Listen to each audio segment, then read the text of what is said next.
This is the Bates Bobcast, our weekly podcast where we take a look at the week that was in Bates athletics.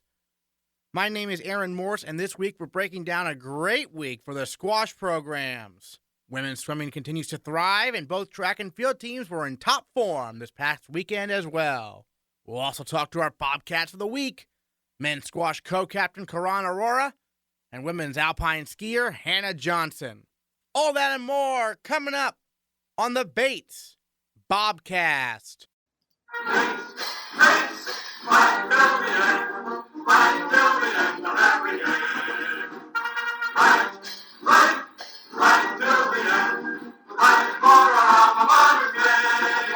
The men's and women's squash programs went a combined 5-1 this week.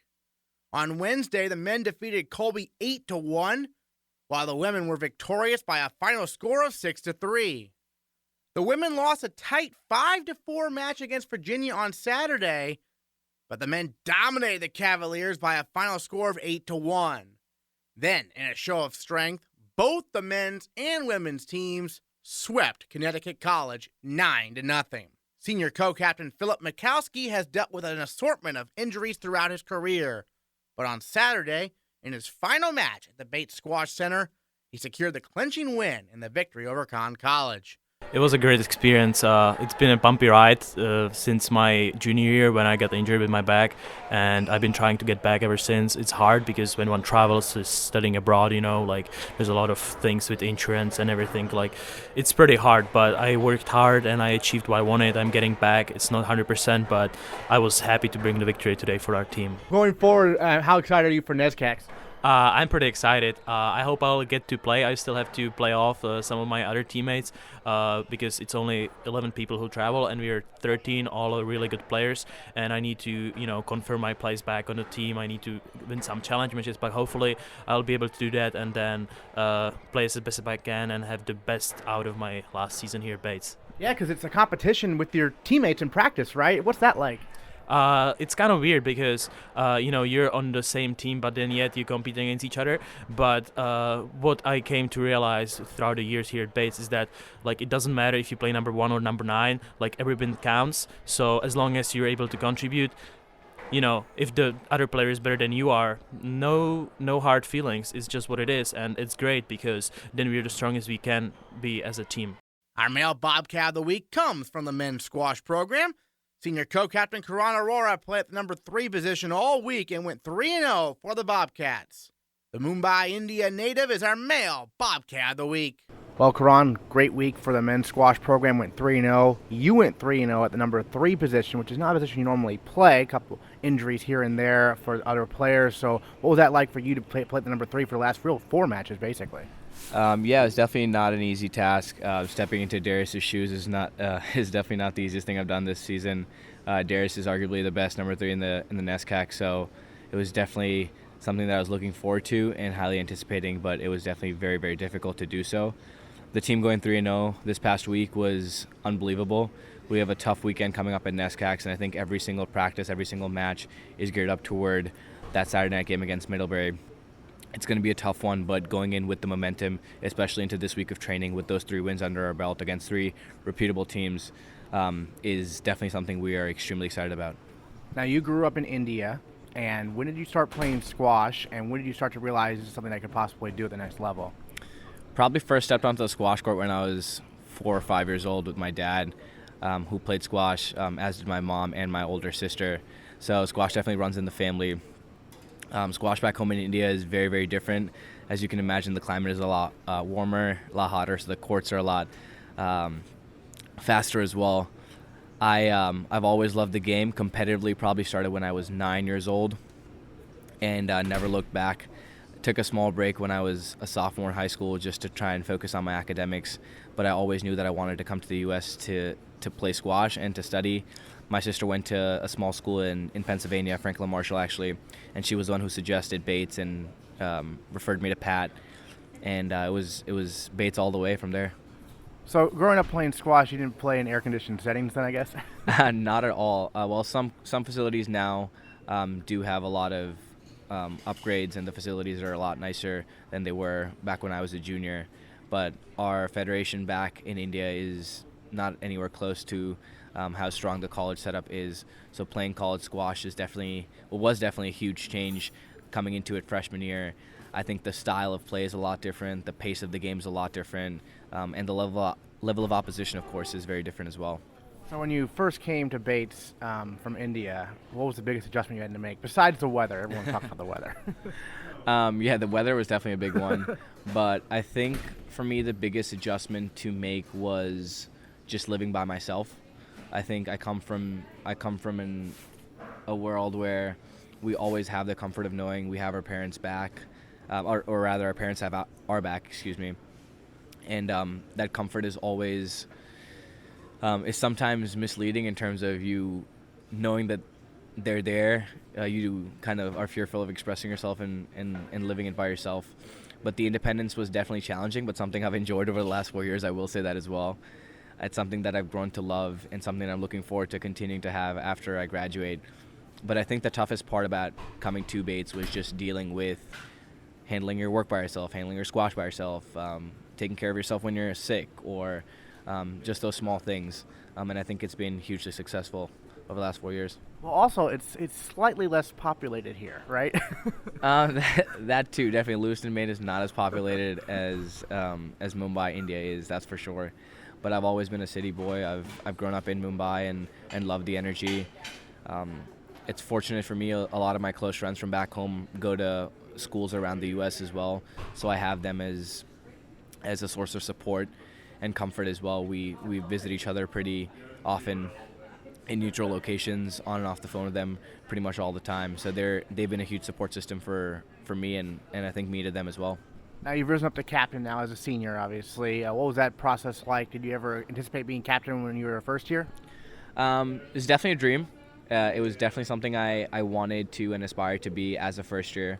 I was fortunate enough and very grateful to coach and the team, of course, to be a junior captain last year as well with Nabil and Andy. That was unbelievable experience.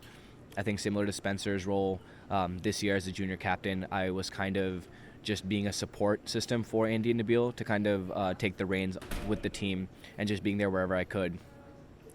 And kind of stepping into senior captain position this year has been, again, a very, very different experience than it was last year, just because you're the go-to person, you're the point person for coach with regard to being the connection between him and the team. I think I've had unbelievable support from both Spencer and Philip. They're absolutely fantastic leaders on and off the squash court. We've of course not seen a lot of Philip due to injury, which is a bummer, but super excited to have him back. And Spencer's just been unbelievable in that supporting role, and I have no doubt that he's going to go on to be an absolutely fantastic captain next year. And this week's going to be very interesting for the team because you have a lot of challenge matches because the rankings still aren't really set within the team for NESCAC besides obviously the top few spots. And so what's that like to you know you're going to play, but you don't necessarily know where, right? Absolutely. And I think that's the crazy thing about our team. I think the 1, 2, 3 positions are pretty much cemented at where it's currently at. But I'm playing 4. I could very well be playing 9, and that's how close our team is. These guys are just unbelievable, some of the best squash players in the country, and they've come from all corners of the globe, actually. And it's fantastic to see that level of competition even in practice. We push ourselves to be better players on the squash court, and we push ourselves to be better players when those important matches come around against opposing teams. And I think the thing that's different with our team this year is that we are well aware that every single position that every person plays is of equal importance. So whether you're playing number 1 or whether you're playing number 12, the importance level is the same, and we push each other to be better players both on and off the squash court. Obviously a lot of young players on the team as well, McLeod Abbott, the Cannon brothers. What's some of the messaging you've been trying to relay as captain to them about what it means to be a member of the Bates squash program? Absolutely. The freshman class this year has been unbelievable. We said it to them this weekend. The energy that they bring is just infectious. It's unbelievable to see. Maybe some of the upperclassmen are not having the greatest day on a given training session, and they'll come out with, let's do this, let's do that. And that's just really, really amazing to see that energy and enthusiasm. All 3 of them are playing in the top 11, and that's, unheard of. I think the last time that happened was actually our freshman class, where all 3 of the incoming students, or the entire incoming class, plays in the top lineup.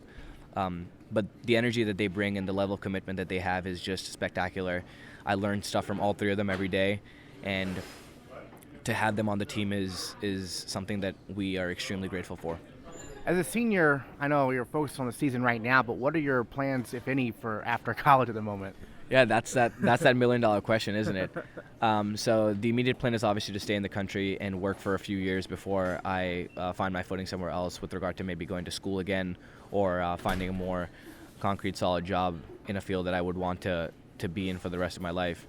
Well aware of the fact that the job you have right out of college is almost never the one you stay with. So just want to get as much exposure as I can. I'm a psychology major, so applying to the marketing and communications fields. I love being around people, so we'll see what doors open up. All right, Karan Aurora, our male Bobcat of the week. Thanks so much. Thanks, Aaron. The Alpine skiing teams finished a combined 7th out of 13 teams at the University of Vermont Carnival this past weekend. But the highlight of the weekend was the performance of the women's alpine skiing team on Saturday. The women finished 3rd out of 13 teams in the slalom. Sophomore Hannah Johnson led the way with a combined time of 2:02.01 to finish 8th out of 68 competitors. This came on the heels of Johnson finishing with the best time for the Bobcats in the giant slalom on Friday as well. Hannah Johnson, our female Bobcat of the week. Well, Hannah, obviously a great weekend for you and the alpine skiing team there at the University of Vermont Carnival. You had the best performance in both the slalom and the giant slalom. You've had a great year so far. What's been the key to making this leap here as a sophomore? I think it's just been all the training we've been getting recently. Had some colder temps, so we've the mountain's been blowing a lot of snow, and so we've been getting some really quality training. And we were actually, fortunately, Sunday River was, in the start of the season, there wasn't a whole lot of snow, but we were one of the resorts that were able to open, and so we got a lot of training where a lot of other teams didn't, so that was really neat. You're from Incline Village, Nevada. That just sounds like a skiing town. What was it like to grow up there? Oh, it was awesome. It's in Lake Tahoe, so we got 10 ski resorts within an hour, and it was the coolest experience ever. I always grew up and said the ski resort was in my backyard because it was about 2 minutes away from my house, and it was just awesome growing up there. So you must have started skiing real young? Actually, surprised. So I started skiing when I was about, 6 or 7, which is a little bit later than you would for some of my friends who started when they're about 2 years old. But yeah, got a little bit of a late start, but yeah. I guess a late start relative to where you grew up. Yeah. Actually, so I was born in Hawaii, and then I moved to Lake Tahoe, and that's at the point when I started skiing. So, yeah. Gotcha. Okay, and then how did you decide to come all the way up here to Maine to Bates for college? Well, surprisingly, there's only a number of Division I NCAA schools, and a lot of them are on the East Coast, and a lot of the ones out west, they import a lot of their athletes from Europe, and they're fresh off of the World Cup and stuff, so it's really hard to ski for teams in Utah and Colorado, but I just kind of looked at some of the New England schools, and Bates seemed like a great choice, so yeah. And then what have you learned so far, taking your skiing to the next level here at the collegiate level? What do you learn? What have you been working on the first 2 years here? Just a lot of technical stuff. It's really cool to have. I have been with the same coach for a while, and so it's really neat having some different coaches look at my skiing, and particularly Rogan. It seems like we've really worked well together, and he understands my skiing, and he knows exactly what I need to do in order to kind of make the next step in my skiing. So he's really been working with me a lot, especially in the giant slalom. I made a big leap from last year, so that was really cool to see, and yeah.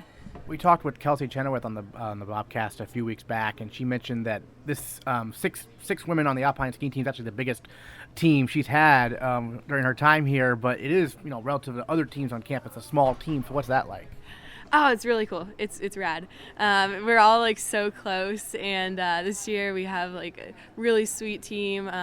Yeah, it's cool because we spend so much time together, but the team dynamic is so good this year, and everybody gets along really well. And I'm really excited for the potential of our team, the girls team. We actually, for the UVM Carnival, we ended up getting 3rd overall as a girls team, and that was so exciting because that's, I think, the best the girls team has done done in a really long time, and it's so exciting to have like a really competitive group of girls. And it's a young team, right? Yeah, we're all really young. We don't have any seniors on our team. Kelsey Chenoweth is our captain. She's a junior, and she's the oldest. And then we got some sophomores and freshmen. So.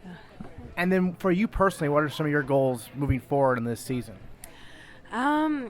Really, I'm just kind of working on my technique and just kind of taking it race by race. And for me, I think the biggest thing is sometimes I like to psych myself out for races because I'm like, okay, well, if I do well at this race, this will qualify me for this and this. So I'm just trying to kind of, focus on my skiing and not really the result, and just working hard. Well, talk with a couple other skiers about this for Alpine. There's a lot of pressure on that second run. Like, if you complete a good first run, it won't matter unless you complete the second run, right? So how do you deal with that? Oh yeah, story of my life. It's always a one, it's always like one good run, and then the second run you either like crash or disqualify or something happens, and it's, oh gosh, I could tell you I would love for this sport to be a one-run race sometimes, but you got to put two together, and that's been definitely a challenge for a lot of our girls and myself included. But yeah, it's hard. Now this weekend, the Alpine skiing team's not in action, but the Nordic skiing team's going to that same University of Vermont Carnival. How closely will you be following that? Oh, really close. Yeah. So like the Nordic team, so they score points for Bates as well. And so like the two ski teams, we're always like following each other's results really closely. And so we're rooting them on and wishing them the best, and hopefully they'll be able to score some points for us. And yeah, that'll be awesome. Did you ever do any Nordic skiing growing up or no? No, I have yet to do that. I've always skied down hills, not up them, but I truly admire like their endurance and everything. Yeah. All right, Hannah, thanks so much, and congrats on being our female Bobcat of the week. Thank you. Moving to track and field, the women's team competed in Boston University's John Thomas Terrier Classic on Friday. Junior Allison Hill ran a career-best 26.03 second 200-meter dash, moving into fifth on Bates' all-time performance list in the event. Another highlight was junior Jessica Wilson's performance in the mile. She finished in 5:07.45, good for a personal best, and an 8th-place spot on Bates' all-time performance list. Then on Saturday, the women's team competed in the University of Southern Maine Invitational and finished second out of 9 teams, despite not having the services of the athletes who competed in the Terrier Classic the previous day. Highlights included sophomore Catherine Cook winning the mile for the second meet in a row, senior captain Elena Schroeder winning the 600-meter run, and sophomore Julia Nemi winning the 800 meters. Bates showed they can run and jump as well, with first-year Shelby Burns winning the high jump and sophomore Sally Cisse winning the triple jump. The men's team also split up this weekend, heading to both the Terrier Classic and the USM Invitational. At the Terrier Classic, 3 Bates athletes set personal bests, including senior Alan Summerall, who moved into 4th place on Bates' all-time performance list in the 5,000 meters, finishing in 14:35.84. The best time for a Bates student athlete in the event in more than 10 years. We caught up with the New Mexico native. What's the transition been like for you from cross country to the indoor track season so far? It's been pretty smooth, I guess. After cross country, I took probably a week and a half, 2 weeks, maybe 3 weeks of just pretty easy running. I didn't take any serious time off, but the mileage dropped significantly. Wasn't doing any workouts, no long runs, no doubles, just like 5 to 6 miles a day instead of sometimes twice that, which is what I would do in season. Then the mileage would bump back up, and then over winter break I introduced some more aerobic workouts into my routine and some long runs. And then when I got back to campus, we got back more into kind of the faster up tempo, some easy track intervals, and so it's been a pretty smooth transition overall. It's been pretty much exactly what I expected, and the whole team has been doing pretty similar stuff, so it's been working out well for all of us. Now, this past weekend, you went to the Terrier Classic there at Boston University and competed against other Division I athletes. What was that experience like? It was fun, actually. It was, I think, the probably second or third time I'd run against Division I athletes. The only other time we really do that is, well, a few times during track like this, but then also during cross country at the Paul Short Invitational. So I had physically competed against Division I athletes, before, but this was my first time doing it on like a kind of more intimate scale, where I was actually racing them instead of in a huge cross country race where they tend to be farther ahead of me. But this is my first time where I was actually competitive with some good D1 athletes. What's for you, I mean, because indoor track and field meets a little chaotic, and there's so much stuff going on at once, whereas cross country is kind of more of a not laid back, obviously it's very difficult, but it's a different environments. What's the environment been like? I mean, indoor track it seems a bit more impersonal, actually, because cross country, you go to a meet and there's just one race, or I guess two races, because women's and then the men go. But for track, there are dozens and dozens of races going on. I remember being kind of amused when I first arrived at BU on Saturday. It was my first time at the track. I remember we arrived when the miles were happening. The mile, like one heat would go, and then no more than 15 seconds after the last person crossed the line, the gun would go off for the next heat, because they were just going through the heats as quickly as they could, because there were like 15 or 20 heats in the mile. The same for like the 800 and the same for the 3K. There's hundreds and hundreds of runners, and so it's like a massive organizational nightmare. I'm glad I'm not the one that has to do that. But it's a crazy atmosphere, but it's also like very invigorating at the same time. You finished fourth on Bates' all-time performance list in your performance in the 5,000 meter. You also ran a very good mile run, a previous meet before that. I know D-Ray was talking about how impressed he was with you. So what's your favorite event so far in indoor track? What do you think looking to target as something you want to possibly compete, at the national level at? I mean, the 5K is definitely going to be my main event for indoor. That's my most competitive event, because I'm just naturally built to be more of a long-distance guy. Like the mile was very painful because it was so fast. I hadn't done any training targeted towards the mile. The training I've been doing over winter break and the training I've been doing for the past 3 weeks while I've been on campus has been more focused towards the 5K, and if anything, almost like 10K type training, because I've been trying to maintain my aerobic base so I'm able to continue running well all the way through outdoor season, and it's much harder to do that if you don't maintain your aerobic base. So the training I've been doing has been definitely focused towards the longer distance stuff, and the mile I ran last week was very painful, just because my legs hadn't really run that pace, and so I felt fine through the first like half mile, but then with 2 laps to go, suddenly my legs got very lactic, and my body started locking up just because I hadn't run that pace for that long ever before. So I'm frankly very surprised I was able to run a 4:22 mile off of 5K, 10K like aerobic base training. But yeah, I mean it's definitely fun getting in all these different types of events, because running the mile and running the 3K like I did the week before all helped me in the 5K, because the mile itself, I definitely used it both as a race but also as a workout, because then I get like a hard effort in, and it helps me target that sort of that last mile of the 5K. Other highlights from Saturday for the men's team include senior co-captain Nick Margitza setting a personal best in the shot put of 54.6. He exceeded his previous personal best by nearly a foot. Junior co-captain Patrick Griffin ran the third fastest 800 meters in program history, clocking in at 1:53.66. Meanwhile, the Bates men finished second out of 8 teams at the Southern Maine Invitational. As usual, you can find all the track and field results from the weekend on our website, athletics.bates.edu. The women's swimming and diving team defeated Wellesley and Connecticut College on Saturday to finish the head-to-head season undefeated at 7-0. The men fell to Conn College but still finished the season at an impressive 5-1. 11-time All-American Sarah DeHare won 3 races herself, and we caught up with DeHare to check in on the women's program.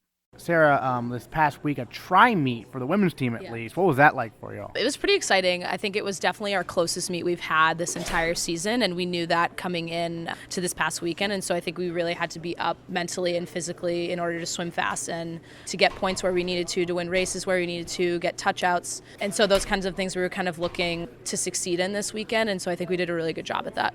You yourself won 3 races individually. Are these races you're also going to be swimming at NESCACs or no? I'll definitely be swimming the 2 IM and the 2 back. I will be swimming the 4 IM at NESCACs as of now. However, the 2 free was like a good chance for me to practice in terms of the 8 free relay, which is also on the same day as the 4 IM. So it gave me a good chance to kind of practice being really tired and preparing for race after race, especially being so physically and mentally exhausted.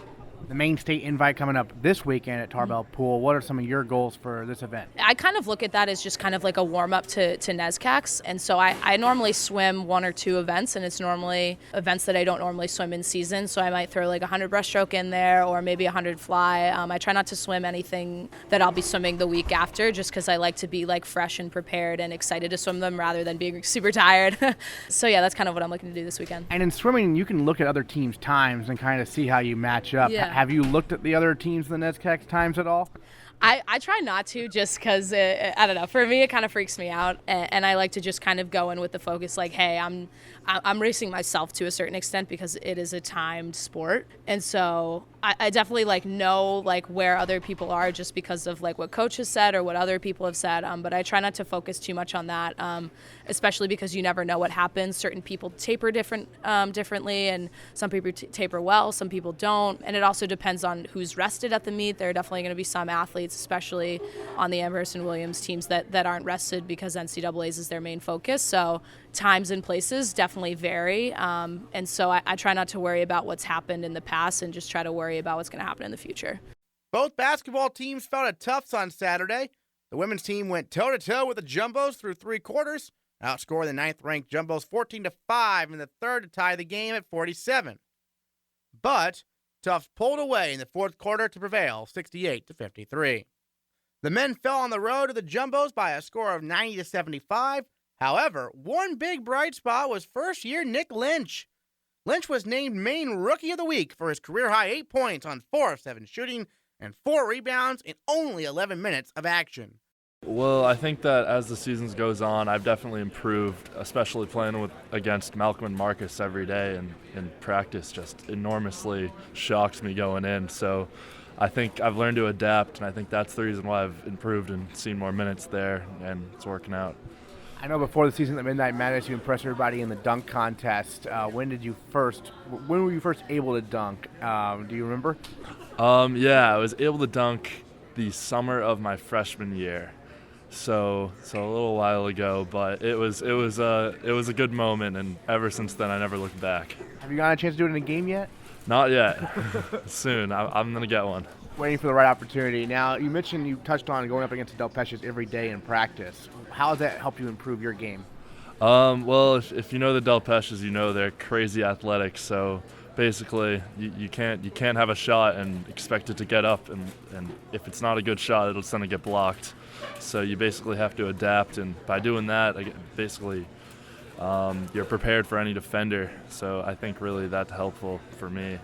I know the Tufts game overall, a rough one for you guys, but you obviously had a great performance. So what was really clicking for you in that particular game? For the most part, I hit the outside shots that worked out for me. That's really about it. I saw the open man. Pileski kind of gave me open shots, and I took advantage. So you're looking to expand your range a little bit then also? Yeah, I wouldn't say I'm stepping out for the 3, but I would say, yeah, I'll go anywhere before that for the most part. Sure. Now you're a first year, so what prompted you to decide to come to Bates? What decided me to come to Bates? Well, first of all, Coach Furbush, just a great guy, and really saw something in me, and obviously I saw it too, so that's what helped me out. My brother actually went to Middlebury, so I was familiar with the NESCAC basketball play, and Bates obviously I toured, stayed over with Mike Bornasian, who showed me a really good night, and I said best option for me. I had to do it. Yeah, what's it like playing in an alumni gym? Kind of a unique atmosphere there, right? Oh yeah, crazy. The fans it's nuts. It's hot in there, and it's insane. One more road game on Tuesday, and then you're back home finally. And so how happy is everyone to be back home Friday? Oh, we're ecstatic. Absolutely looking forward to that. It's gonna be nuts. Everyone better come out. Make sure you are at Alumni Gym this Friday at 7 o'clock as the men's basketball team takes on Amherst. Then come support the Bobcats on Saturday as well when Bates takes on Trinity at 3 o'clock. It's also a big weekend for the squash and track and field programs. Both squash teams head to the NESCAC Championships, while track and field looks to win the Maine state title. It's Nordic Skiing's turn to compete in the UVM Carnival, and women's basketball visits Amherst on Friday and Trinity on Saturday. Meanwhile, the swimming and diving programs have their final tune-up before NESCAC's as they host the main event invitational Saturday morning at 10 a.m. We'll recap it all next time on the Bates Bobcast. Bates, Bates, my